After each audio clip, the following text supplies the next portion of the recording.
Hey everybody, I'm Spencer with Game Nerdz, and in this crowdfunding preview, sponsored by Trick or Treat Games, I'm going to tell you everything you need to know about LA-1 to help you determine if it's the kind of game you should invest in.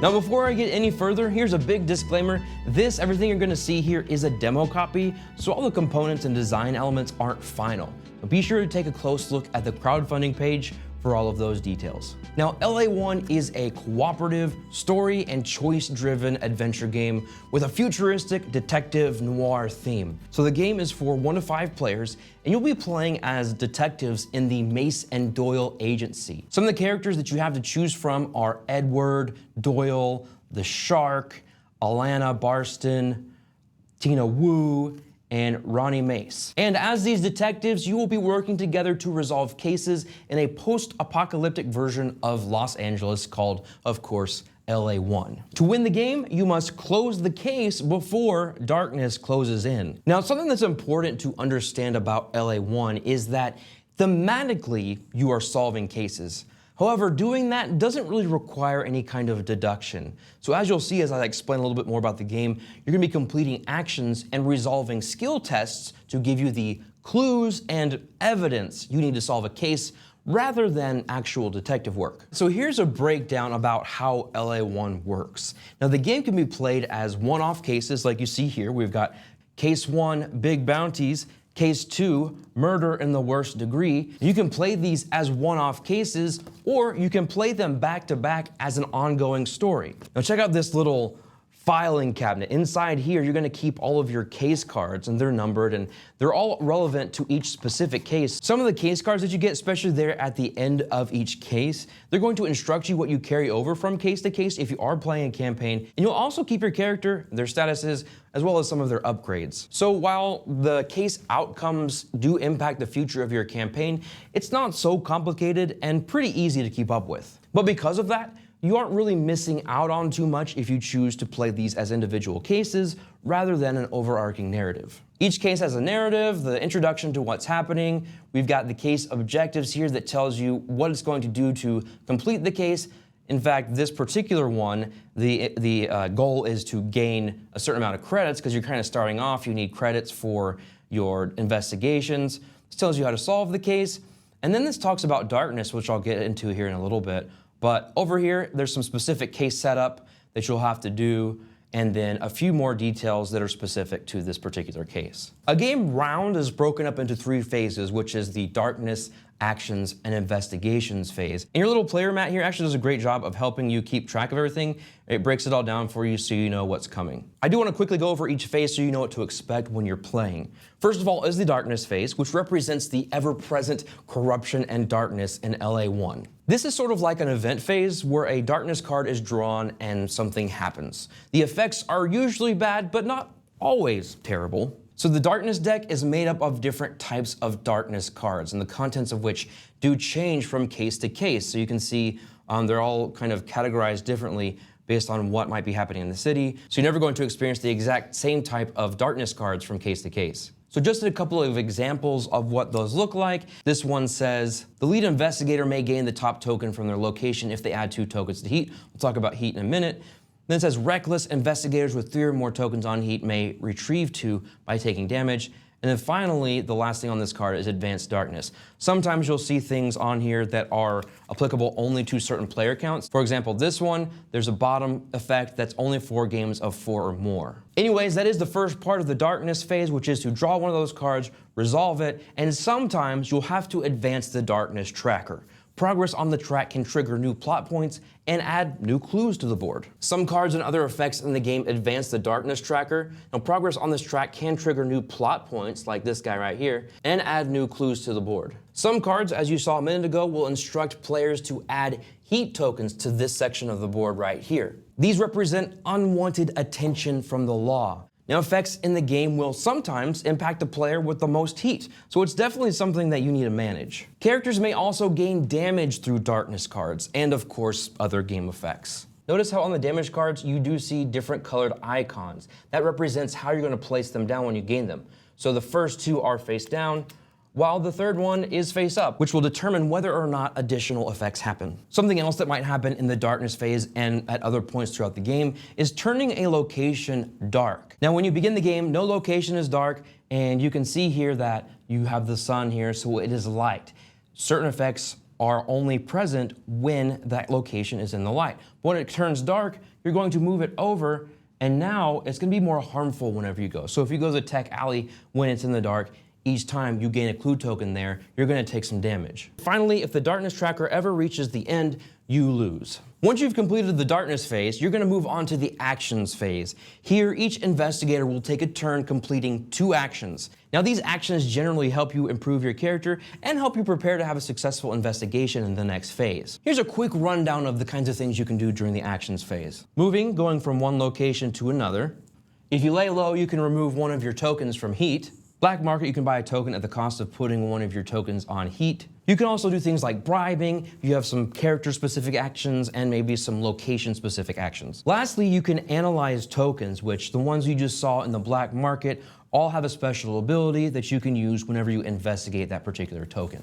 After each player does 2 actions, you'll move on to the investigations phase, which is where the meat of the game and the narrative really kicks in. During the investigations phase, players will perform, investigations around the city to gain and apply clue tokens towards the progression of the case. Each investigator will perform one of the following options. One is advance the case as explained on the case folder. Remember, those are going to be done different depending on each case. Usually that involves playing some of the clue tokens you've acquired to the case or suspect. Something else you can do is investigate, in which you will resolve the top card of the location encounter deck. These cards usually present a choice for the acting investigator. The rewards are usually helpful, a resource, or even a token, including clue tokens. So for example, if you're successful here, you're gonna gain the top token at the location. However, if you fail, bad things happen, like in this instance, you'll burn a card and gain a karma token. Karma tokens actually are helpful. They help you whenever you're doing your skill tests. Gaining these clue tokens are important because they represent the knowledge you gained from that investigation. Now, I mentioned doing skill tests, and that's how you're going to resolve these investigations or any other kind of tests you have to do. Characters have different skill proficiencies and abilities, and that's demonstrated through the way their decks are built up. These are the different skills that you're gonna see in skill tests, and certain characters will have their own strengths in each skill. Certain skill tests will require a number to beat, so let's say it was for muscle. If you can play cards from your hand to add to that, so if I add a muscle 2, that's going to add to that number. And you can actually improve the way that you are in certain skills by going around the board, doing certain actions to gain more skill cards to add to your deck. 2 more things you can do during the investigations phase if you don't want to advance the case or do an investigation. One is to fight darkness, which is actually moving a location that has been placed into the dark back to the light, so that's helpful. Or the other option is to rest, which will let you heal damage. Now, after everyone finishes their turn in the investigations phase, you'll begin a new round with the darkness phase. And you'll continue this cycle until you've either met the conditions for solving the case or until darkness closes in. So that's just a summary of how the gameplay works. Now I want to move into some things you might want to consider beyond just the gameplay. First of all, there are a lot of components to this game. The board is pretty large, there are a lot of tokens. You've got your credits over here, you've got some passports, you've got your player mats, which this is just for one character. Each case may have a separate deck over here to the side.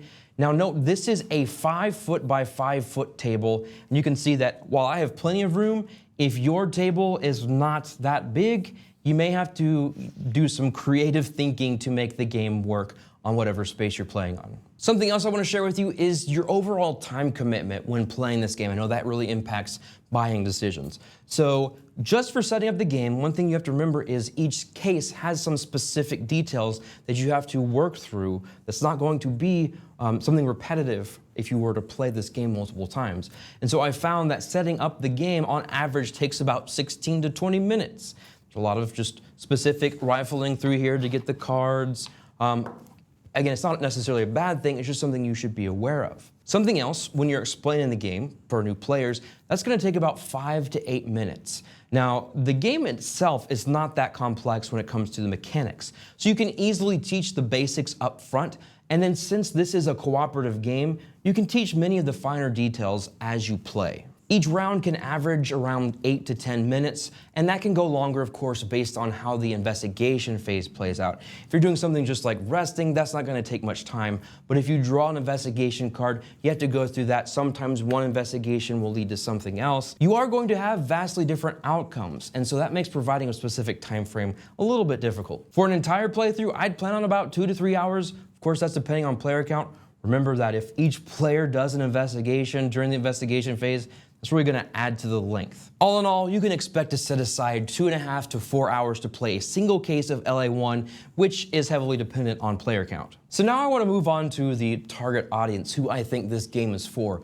Well, of course, it is a cooperative game, which can be played solo. So if you like playing solo games or you like that flexibility of being able to play solo or co-op, you can definitely do this. However, do note that when you play solo, you do have to play as 2 characters. Now, LA-1 is designed by Taran Lewis Kratz, Richard Launius, and Pete Shirey. Now, Richard Launius has been in the industry for a long time. He's most known for Arkham Horror, I would say, and any games in the Arkham Horror Files line, like Arkham Horror, Eldritch Horror, Mansions of Madness, he has an impact on.